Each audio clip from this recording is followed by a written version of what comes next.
Thanks for joining us. We're going to talk all about Saturday Night Live with a writing supervisor, a writer from Madison, Connecticut, Streeter Seidel. Hello. Streeter, what a name.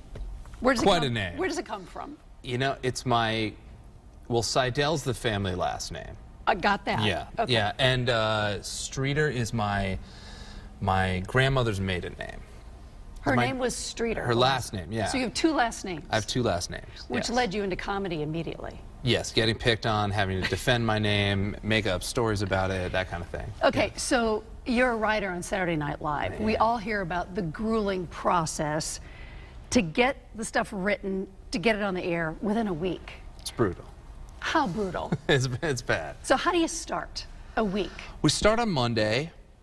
We meet the host on Monday, whoever it is, and we pitch. You know, we just throw one idea out. Everyone sits in Lorne Michaels' office, and the host sits in a chair. And it's very weird. People are on the floor, like most people sitting on the floor. The host is just in a chair. It's a very strange. Why are you sitting on the floor? Because there's just not a lot of seats in there, and it's a big staff, and every writer and every cast member has to pitch an idea or two.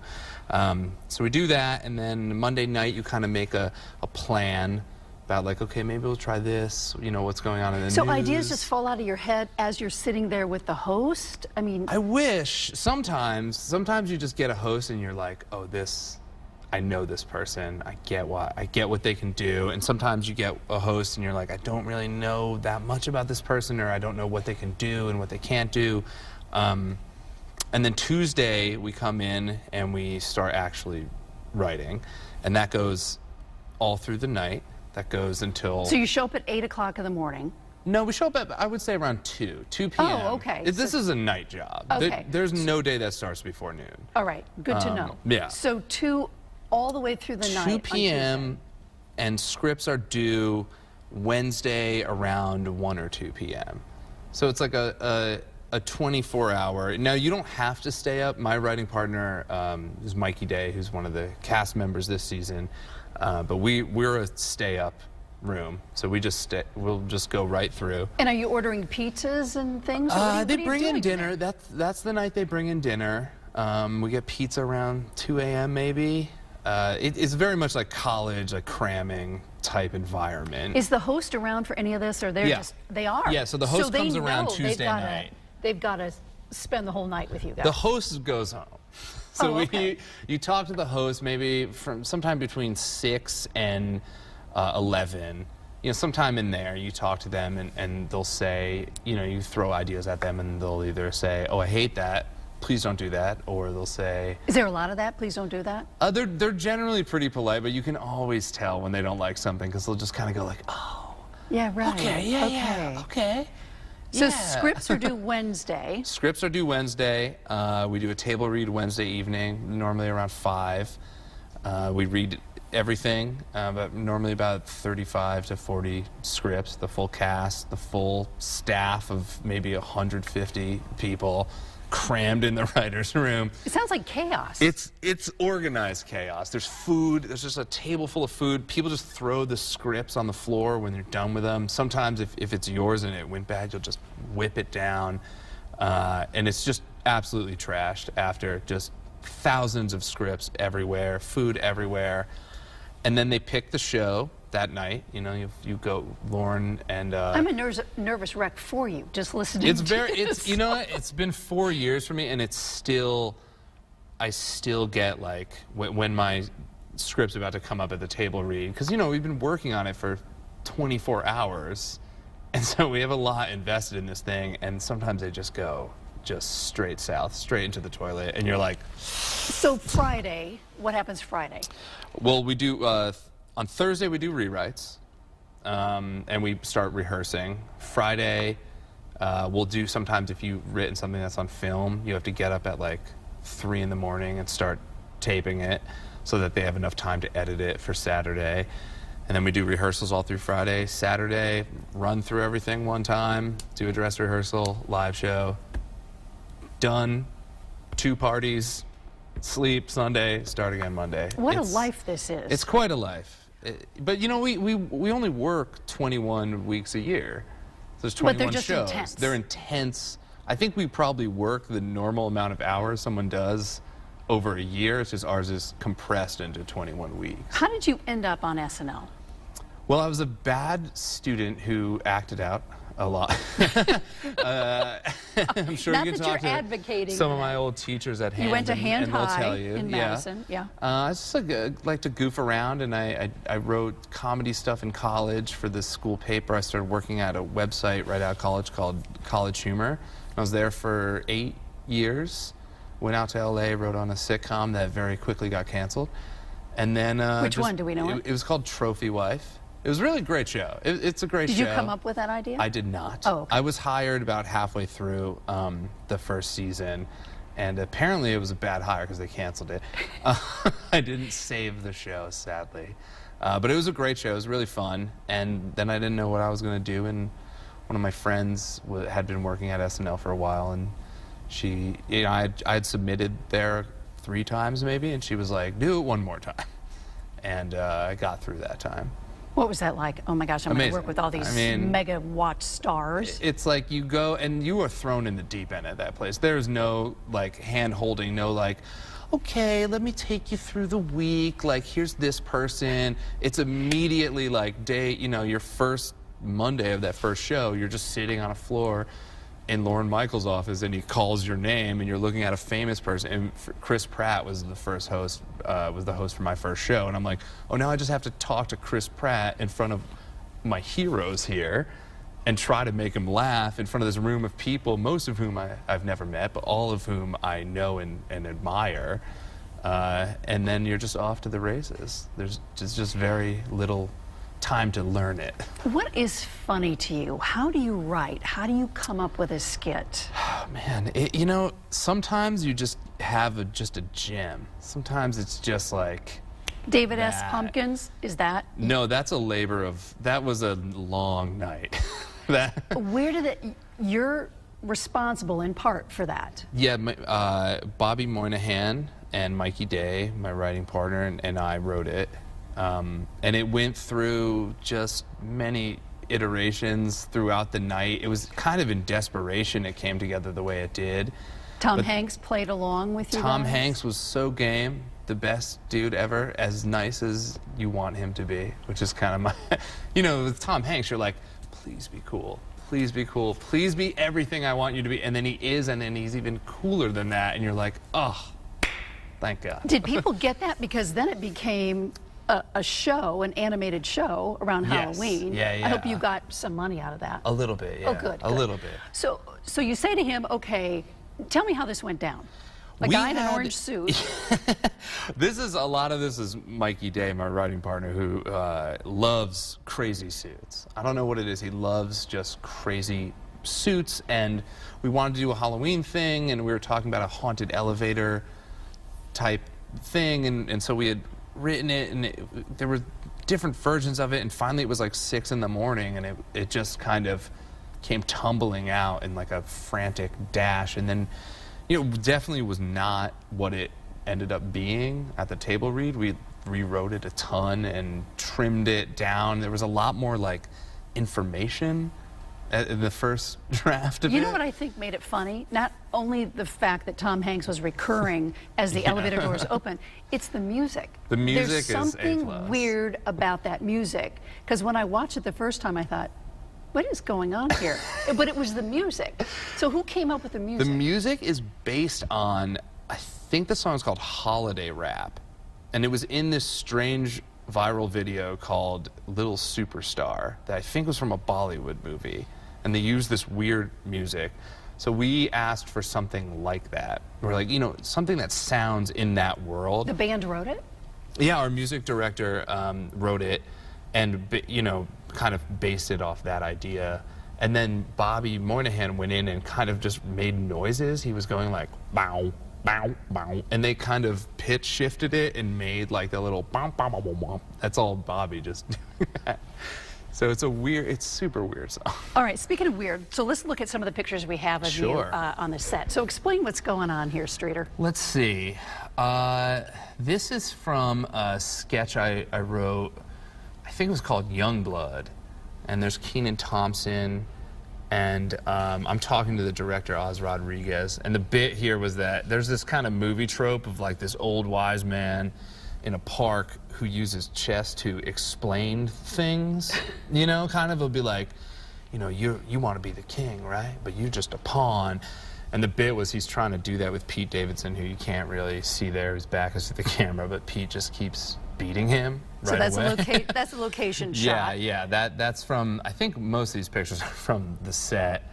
Oh no, here's a live one. Yeah, what's happening here? This is a sketch, Mikey's in the suit, standing in the middle, called Beat the Bookworm with Aziz Ansari. It was a game show where he played a genius who knew everything. He was like, my knowledge is infinite. I read so many books. I spent my youth reading books, and then one of the categories is like 90s pop culture, and he doesn't know anything about that.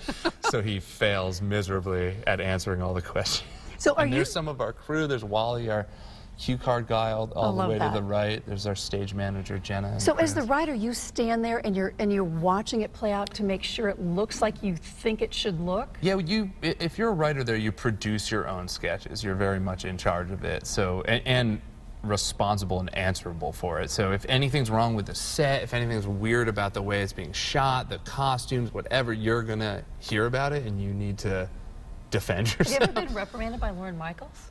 I don't know about reprimanded. certainly yelled at. Not Really? not in a mean way Yeah, or yeah, anything, yeah. but just like in he's a a perfectionist. Yeah. yeah, in a like, you have a funny thing here. Why would you pick that wig? And then going like, you're right. And he's always right, which is the So this he's is such genius. a bummer. He's genius.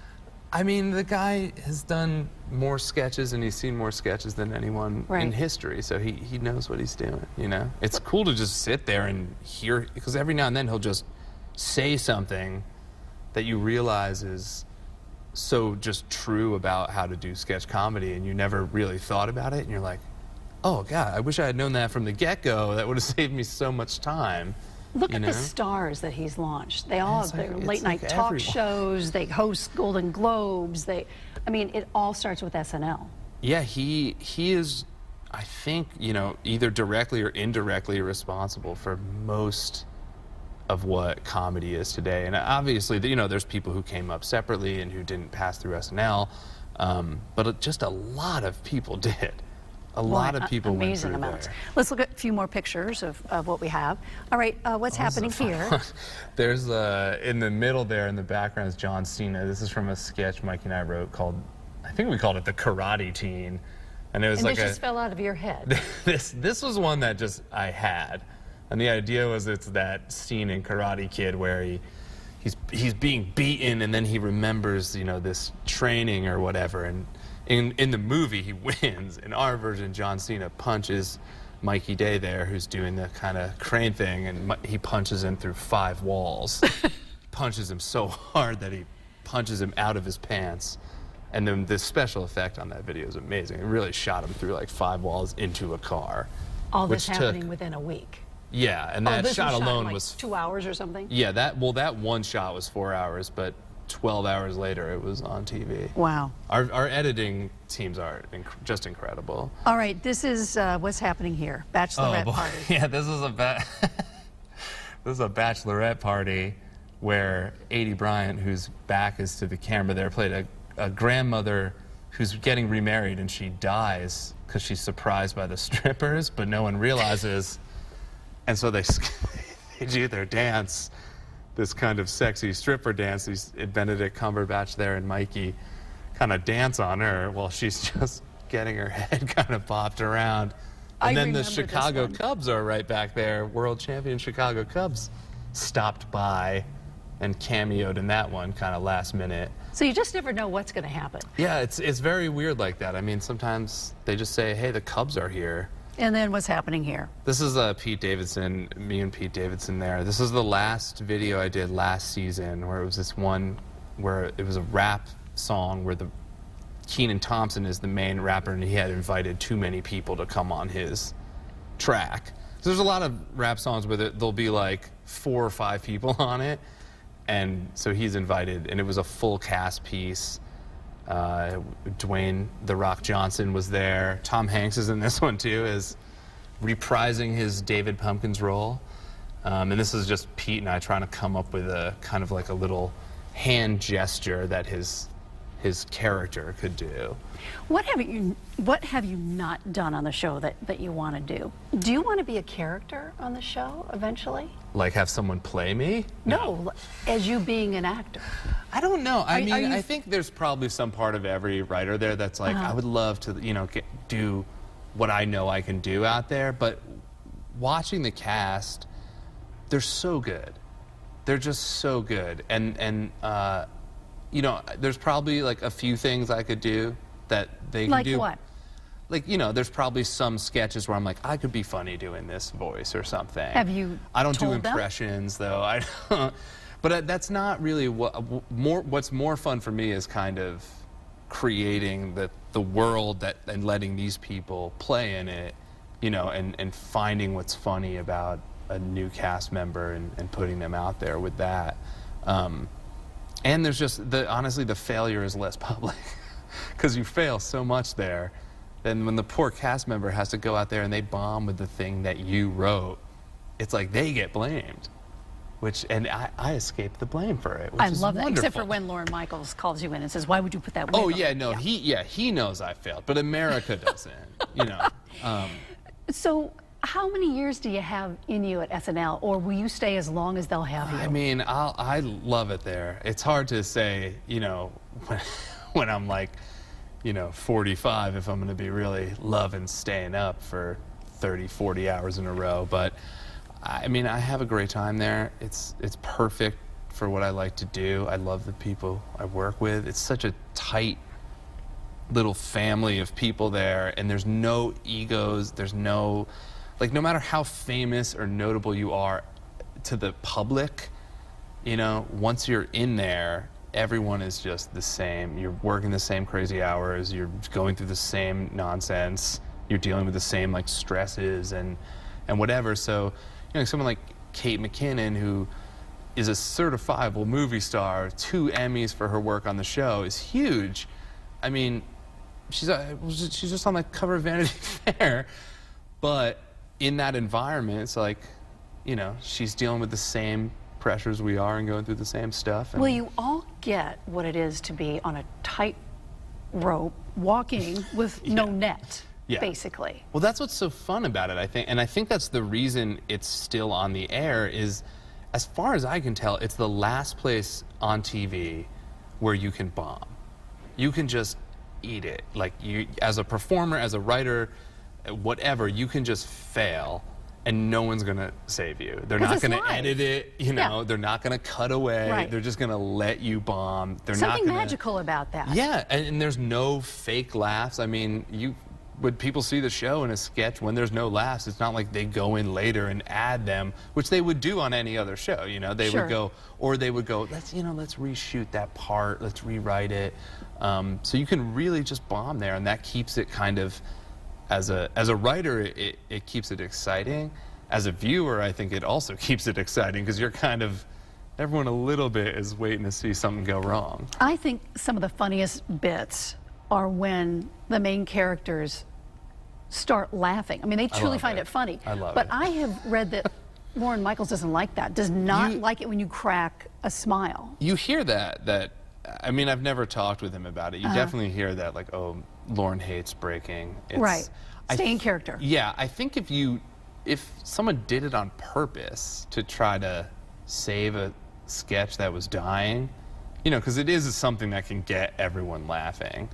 And sometimes when something's bombing so hard, it just becomes funny. Like, I can't believe we're out here doing this. This is funny how bad this is. And they'll start laughing. But I don't know if people, I mean, one sketch I wrote got a lot of attention because Ryan Gosling just couldn't keep it together. What was the sketch? It was called Alien Abduction. Well, this is what I was going to mention to you because it's so ridiculous. It's hysterical. And so Kate you is just- you wrote these? Yeah, Mikey Day and I wrote that one for Kate and Ryan Gosling, and Kate is just... And for those who don't know, explain what's going on. The basic premise is 3 friends got abducted by aliens, and they're being interviewed by these kind of CIA government types. And two of the friends met these like very intelligent aliens and had this beautiful, enlightening experience, and were like met what we would call God. And then Kate's character, Miss Rafferty, kind of was like with the crew, like these dumb little grubby aliens who were just very stupid. Who were and attacking her. Who were attacking her, pretty much. Not Physically. in a violent way. Yeah. They were a more curious way. And they kind of just dropped her off like on a Long John Silver roof, and her pants, she lost her pants. It's just like she plays this character who had a really bad time, but is very matter of fact about it. Doesn't seem to be that angry about it, and she's so funny. And she was just out there, she has a cigarette, she was just ashing on herself, hiking her pants up. Just A lot of that's working it. ad lib, right? She's just Yeah, being her her. performance was just, we wrote all the jokes and stuff, but her performance was all her. And it was like watching an assassin. She was like, I make you laugh, and then she made Bobby Moynihan laugh, then she made Aidy Bryant laugh. Cecily Strong was the only one who kept it together, and you could just see her fighting it a little bit, just like, and Gosling just lost it. They're great actors and actresses, but they are learning this really fast and then pumping it back out. Our hosts, you mean? Yes, your hosts. Yeah, our hosts they are, for the most part, like, a lot of them are actors. And some of them a are lot scared. You can see that they're very nervous doing what they're doing. I think so, and because not a lot of them are comedians or ever did sketch. A lot of them are dramatic actors, and they're like not known for being funny, and they're put in this whirlwind, crazy environment that just moves so fast, and so it is weird at times talking to like an Oscar winner or something. And trying to kind of be like, it's gonna be fine, you're gonna be okay, and they'll be like, how should I do this? What should I, what kind of voice should I do? And I'm like, you're talking to me? I don't know. Well, no, you're an authority. You feel like such an imposter, but then you're like, I guess I do know this world better than this Oscar-winning amazing actor. Do you ever pinch yourself and say, okay, I grew up, I went to Hand High School in Madison, Connecticut, now I'm working on one of the biggest shows ever, 40 plus years, or Constantly. are you so exhausted you don't even remember what's happening? Every now and then it'll, when you're in the week, it's so crazy that you don't often have time to kind of reflect on what's happening, where you'll just be like running around and you'll be like, Steven Spielberg, move, you're in my way, and then only after the fact be like, oh man, Steven Spielberg was just standing right there and I had to like kind of squeeze by him. But all the time there's like little moments that kind of hit you where you're like, oh wow, I'm like part of this, admittedly small part of this amazing institution, and I get to, play around here with some incredibly talented people, and Hand High School. Here you Of course, go, right? always thinking about Hand. But yeah, it is cool. I mean, it's something I definitely, when I was in high school, was that SNL nerd, loved the show, and was like, it just seemed so far away and unattainable. And it was, but you work and work and work, and But you're a good writer. okay, I'm okay. I think I'm getting better. I think it's nice to work at a place with the best sketch writers in the world, and you can go, oh, okay. I think I'm getting okay at this, Well, after 4 years. Yeah, hopefully. And just one final question for folks who have not been to the live show. Explain to me what that's like. You're sitting in the audience and you're seeing what happened. It's like a circus. It's true madness. I mean, the audience isn't huge. It's not a huge. It is a huge studio for a radio studio, which is what it was. But if you're picturing a sound stage in LA or something, it's not that big. It's probably about a little bit bigger than this room, and the sketches happen all over the place in weird little corners and nooks and crannies, and the second the sketch is over, when we cut to a commercial, it's like a swarm of crew members run out, start tearing down walls, moving sets, building stuff. There's just like these giant dudes who are on our crew just moving cameras everywhere, just lighting rigs moving. It's really a true organized chaos. That crew is on point. Those guys, and they're if you're standing there on the floor, kind of, you know, enjoying your work or whatever, the second that sketch is over, you got to get out of there, because those guys will just knock you aside and be like, look, I got 20 seconds to move this 500-pound set piece 200 feet over there, and you are in my way. But it's wild. It's insane that it happens every week. You know, when people are critical of the show, which of course they have a right to be, I feel like they should preface everything with, it is insane that this show happens, that it even came out as good as it did, just because of how easily it can go wrong and how much, like, how many people have to do their job right just to get the thing on TV, you know? Streeter, thanks for giving us a little taste of what's going on. Sure. And Hand High is very proud of you. Oh, I am they are? Sure. Fantastic. Well, sure. Rumor has it. And I can't wait to see what you write next. Thanks so much for coming on. Thanks for having me. You bet.